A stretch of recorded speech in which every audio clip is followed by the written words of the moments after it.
మాఘ పౌర్ణమిని పురస్కరించుకుని భీమిలి సముద్ర తీరంలో భక్తులు తండోపతండాలుగా వచ్చి స్నానమాచరించారు.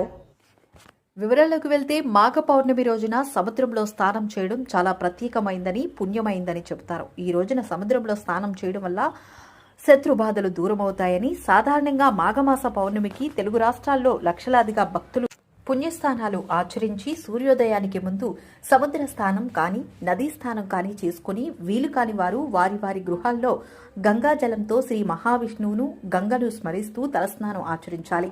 మాఘ పౌర్ణమిని మహామాఘి అని కూడా పిలుస్తారు. మాఘమాసం పవిత్ర స్థానాలకు ప్రసిద్ధి. మాఘమాసం అంటే పాపాలను నశింపజేసేది ఈ మాఘ పౌర్ణమి యొక్క విశిష్టతని విశ్వసిస్తారు.